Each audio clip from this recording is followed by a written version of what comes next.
YouTube, what's good? Nate's back with another video. So you got to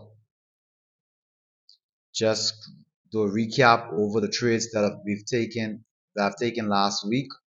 So yeah, right now I'm still in this US30 buy at the moment. Market is closed due to holiday today, Memorial Day. Um, I'm in Canada, so the holiday we're not celebrating holiday, but I'm off today, so I figured I'll do the video of the recap that took place last week. So, without any further ado, let's get into it. So, I think it was right here that we took last week. Yep, last week Tuesday was the trade that we took last week. So, this was the US30 trade. This was the trade that I did the video on the week prior, and then this was where I said I'm going to look for price to go to. So if you notice, we consolidated around this block right now, consolidated, and then push back up, and then as you can see at around, this was around 1 o'clock, yep, 1:30, price just started to sell off. Now what happened was I was in this trade, and I was also in the Nas 100 trade, and Nas started to give an aggressive sell off as well. And I was like, okay, I think I'm gonna take some profits at around this area. I said, let me go to Nas so you can see it. So yeah, Nas started to do an aggressive sell off around here. So this was my initial take profit, and Nas started to give everything I needed. I was looking for the minor retest, and Nas just started to push down aggressive. And I was like, hold on now, I'm not trying to give the market any more profits. So I had a stop loss. I believe it was around here, right around here. I had a stop loss, and I said, if price will get back to this area, I'll just take my profits and just be out of the trade. And price just started to sell off. I took my profits, and I just said it is what it is. Now, usually I don't do that unless I'm up a certain amount. You understand? So if I'm at a 1-to-1, I don't move my stop losses. If I'm trying to get a 2-to-1 and I'm up like a 1-to-5, or let's say a 1-to-7, then I'll be like, okay, let me just, if we get back to a 1-to-1, I'll just take my profits, things like that. So I was up a good amount. The price started to sell down. I was like, okay, let me just come out of that. And me being so rushy, I end up texting my wife at around the same time. And what happened was I ended up closing out my US30 sell, thinking it was my Nas sell. So that's why we see another entry here. So I end up closing out at right around here mistakenly, and I was able to re-enter right here because I said, okay, I think because this aggressive push down, the price finally broke this support.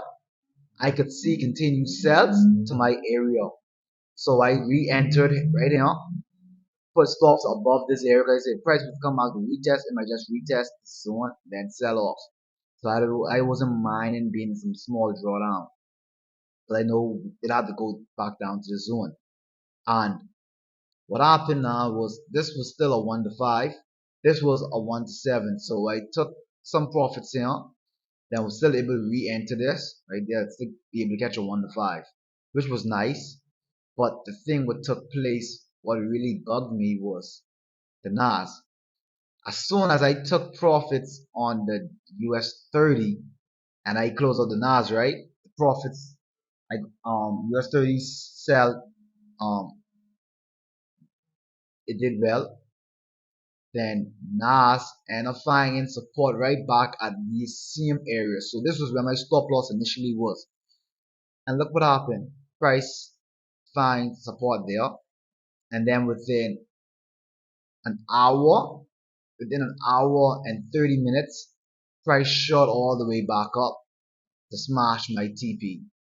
And I could have, I really could have gotten back in this off the same candle because I seen this happen. I would have been able to get it back on the same candle, but when I saw the US 30 smash TP and I was still able to get some profits off Nas, I told myself I'm not trading anymore for the rest of the day. And this was already at around 2 o'clock, so I'm like, yeah, I'm done for the day. Like I'm done. I didn't even check the market until my wife was like, "Hey, Mace, you still in that Nas? Cause I buy." And I'm like, "It didn't buy. It was selling off." She's like, "Go check it out."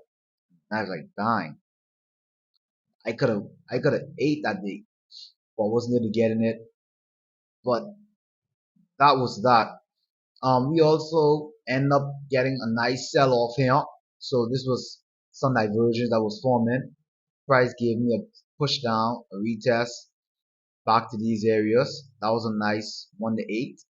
And then this was the last trade on Friday that I wasn't able to get into, mainly because I was waiting for it to get back at the support. I didn't enter. I don't enter the market until around 9.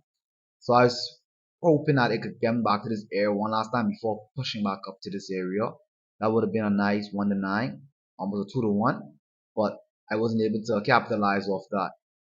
But other than that, I am in this US 30 trade right now. Like I say, it's holiday today, so it was moving earlier this morning. Oh, I was able to catch this little sell on US 30 as well on Thursday. This was a Thursday sell I was able to catch as well. Um, but then this was the last Friday buy I was anticipating for, but I'm still in it right now. You see, I was all the way in drawdown. It's respecting the support, so I'm looking to see if it go back up to these areas. But now I'm even looking to see if I can carry this a little bit further, but not trying to be greedy. But we'll see how that play out by tomorrow. Yeah, but yeah, that was my trades for last week. What a wonderful week, a winning streak last week. We can see if we can continue that momentum off this week. Anyways, you guys be safe.